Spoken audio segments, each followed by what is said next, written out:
மகர ராசி, மகர லக்னம். மகர ராசின்னு சொல்றதா? இல்ல மனசு கஷ்டப்படுற ராசின்னு சொல்றதா? அந்த அளவுக்கு நெறைய வலி வேதனைகளோட சந்திச்சுட்டு இருக்கக்கூடிய மகர ராசி. போற வரவன்லாம் புத்திமதி சொல்றான். நான் இருக்கும்போது என் கூட வந்து பார்த்தீங்கன்னா, இருந்தவங்க, என்கிட்ட வந்து வாங்கி சாப்பிட்டவங்க எவ்வளோ பேருன்னு எனக்கே கணக்கு தெரியாதுங்க. ஆனா, இன்னைக்கு எனக்கு ஒரு கஷ்டம். இந்த 7:30 சனி வந்து மகரத்த வந்து பார்த்தீங்கன்னா, அப்படியே பெரட்டி போட்டிருக்கு. எங்க இருந்ததோ அந்த சூழ்நிலையிலேருந்து கீழ இறக்காம விட்டுருக்கவே விட்டுருக்காது. அத வந்து மனசஞ்சலப்படுத்தி நான் பண்ணுன ஒரு ஒரு விஷயங்களுமே இன்னைக்கு எனக்கே அகைன்ஸ்ட்டா வந்திருக்குது அப்படின்னு ஒரு சொல்ற மாதிரி. மனக்குழப்பத்தினால நான் பண்ணுன நல்லதே வந்து எனக்கு கெட்டதா வந்து பார்த்தீங்கன்னா திரும்பி இருக்கு.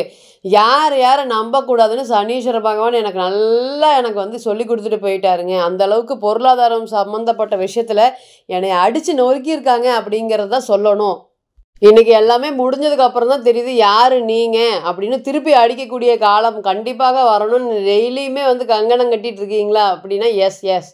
மகரத்தை பொறுத்த வரையும் என்ன ஒருத்தர் பண்ணினாலும் திருப்பி வந்து பார்த்தீங்கன்னா ரிவெஞ்ச் பண்ணாத ராசி இது. ரொம்ப சாஃப்ட்டு காம் டைப்பாக இருக்கிறனாலயே நிறைய போற வரவன்லாம் ஏமாத்திட்டு போயிடுறான்னு கூட சொல்லலாம். அந்த அளவுக்கு போகும்போது வந்து பார்த்தீங்கன்னா என்னைய பேசிட்டு போயிடுறேன், எதுக்குடா எல்லாருமே என்னைய பேசுறீங்க அப்படிங்கிற மாதிரி ஒரு சூழ்நிலைகளை கொடுக்குது.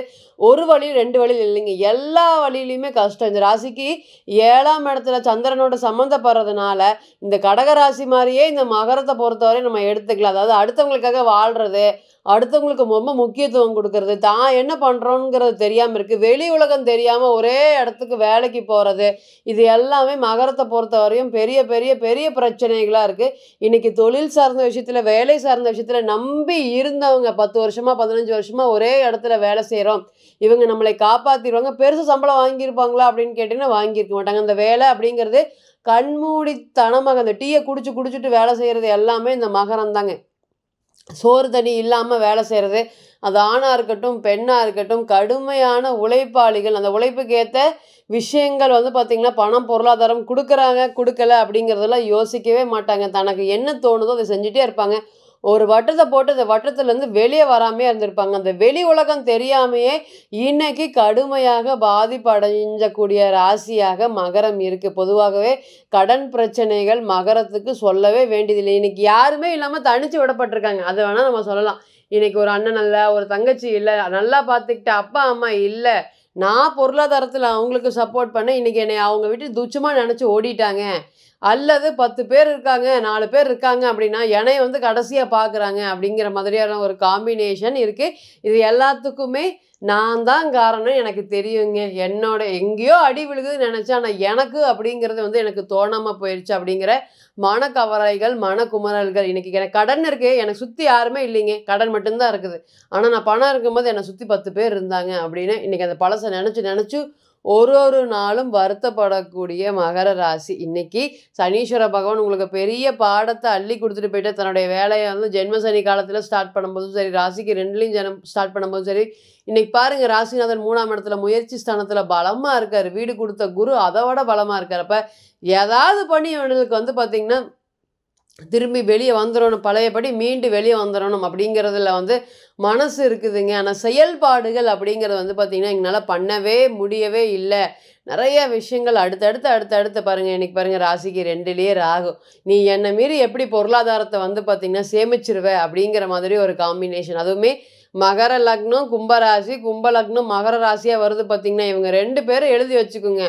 பெரிய அளவுக்கு வந்து பொருளாதார பாதிப்புகள் அப்படிங்கிறது வந்து அனுதினமும் மனசும் பாதிக்குது, உடலும் பாதிக்கிற அளவுக்கு நானாகவே இல்லைங்க. ஏதோ ஒரு வழியில ஏதோ அப்படி போயிட்டுருக்கேன். காலையில ஒரு இடத்துக்கு போனா கூட இடத்த மாத்தி போறது, சரியா ட்ரெஸ் பண்ணாம போறது, இது எல்லாமே மகர ராசி இப்ப சந்திச்சுட்டு இருக்கக்கூடிய பிரச்சனைகள். தொழில் அப்படிங்கிறதே நம்பி மோசமடைஞ்சு ஏமாந்துட்டேன்.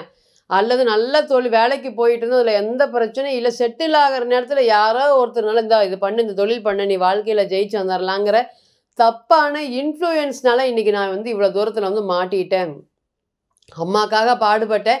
இன்னைக்கு பணத்த வச்சுக்கிட்டு என்கிட்ட இல்லைன்னு சொல்லிட்டாங்க. எனக்கு இல்ல எல்லாத்துக்கும் தான் குடுக்கணும். எல்லாரும் உன்ன மாரி நீ நல்லா தானே இருக்க.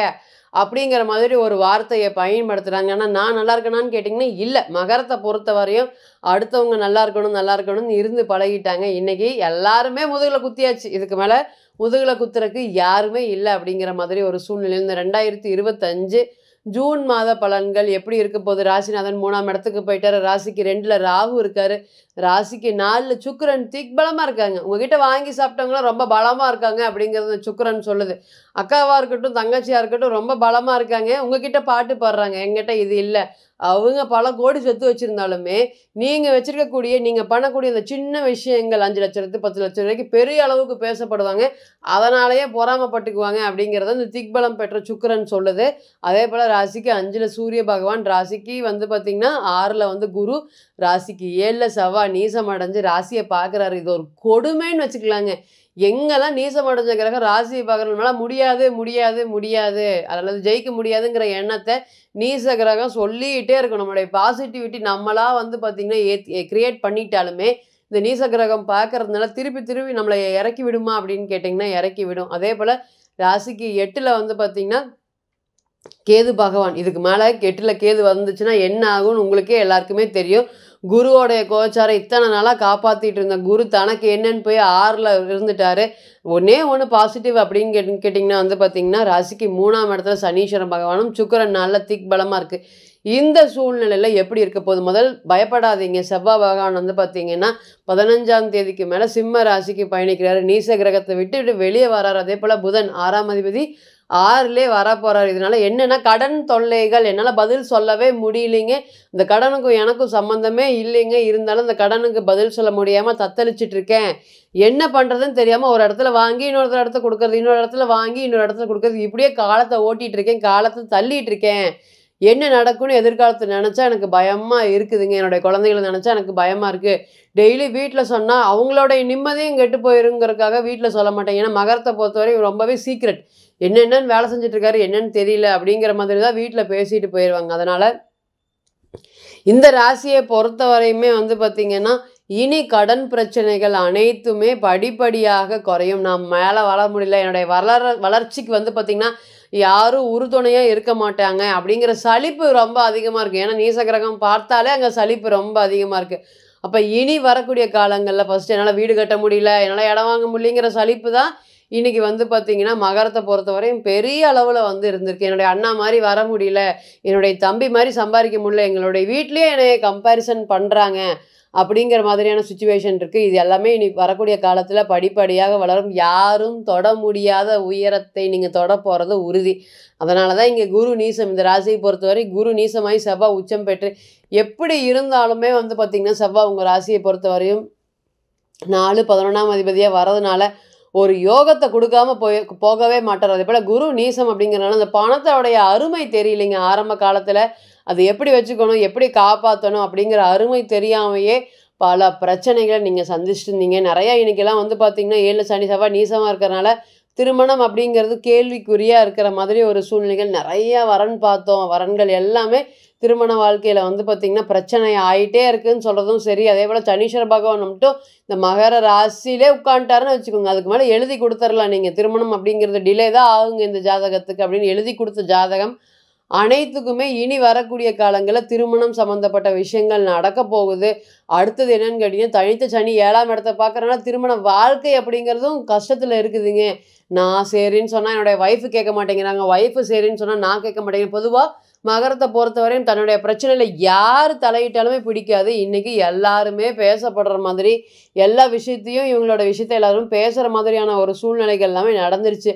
இனி இதெல்லாமே படிப்படியாக மாறப்போகுது. இந்த கிரகத்தோடைய கோச்சாரம் செவ்வாய் நீசம் அடைஞ்சு விட்டு வெளியே வரப்போகிறதுனால எவ்வளோ சொன்னாலுமே புரிஞ்சுக்க மாட்டேங்கிறாங்க வீட்டில் அப்படின்னு சொல்லக்கூடிய பிரச்சனைகள் எல்லாமே இனி படிப்படியாக குறையுங்க. வீட்டில் ஒரு மதிப்பு மரியாதை கௌரவம்லாம் இல்லைங்க, என்னை விட்டு போயிடுச்சுங்க அப்படின்னு நீங்கள் புலம்புறது எனக்கு நிச்சயமாக கேட்குது. இனி சனீஸ்வர பகவானுடைய அருளாளர் ராசிக்கு 3ஆம் இடத்துல இருக்கிறதுனால ஓம் சனீஸ்வர பகவானே போற்றி போற்றின்னு சொல்லுங்கள். எங்கே இருந்தாலும் அவரை வேண்டி வழிபாடு பண்ணிக்கோங்க. ராசிநாதன் எப்படி இருந்தாலுமே தன்னுடைய காப்பாற்றுவார். இந்த ராசியோட குணத்தில் நீங்கள் சனீஸ்வர பகவானை வந்து பார்த்திங்கன்னா ஒருபோதும் உங்களை கைவிட மாட்டார் அப்படிங்கிறதுல நிச்சயமாக சொல்லலாம். இப்போ நீங்கள் கேட்டுச்சுட்டு இருந்த அனைத்துமே கோச்சார பலன்கள் தான். 40லிருந்து 60% மட்டுமே பொருந்தும். தனிப்பட்ட ஜாதகத்தை நம்ம எடுத்து தசாபுத்தி நடப்பு அந்தரம் கணிக்கும் போது கிரகம் பெற்ற பலம் பலவீனம் அடிப்படையில் பலன்கள் நிச்சயமாக மாறுபடும். பிறந்த கால ஜாதகம் மட்டுமே 100%. கோச்சாரம் அப்படிங்கிறது 40லிருந்து 60% மட்டுமே பொருந்தும். தனிப்பட்ட ஜாதகத்தை நீங்கள் எடுத்து ஆலோசனை பண்ண விருப்பப்பட்டால் கீழே இருக்கக்கூடிய நம்பருக்கு கான்டாக்ட் பண்ணுங்கள். நான் வணங்கக்கூடிய நரசிம்மர் உங்கள் எல்லோருக்குமே நல்ல வளமான வாழ்க்கையை ஏற்படுத்தி தரேன் நான் நிச்சயமாக பிரார்த்தனை பண்ணிக்கிறேன். மீண்டும் ஒரு பதிவில் உங்களெல்லாம் சந்திக்கும் வரை உங்களிடமிருந்து விடை பெறுவது உங்கள் அஸ்ட்ரோ புவனேஸ்வரி. நன்றி, வணக்கம்.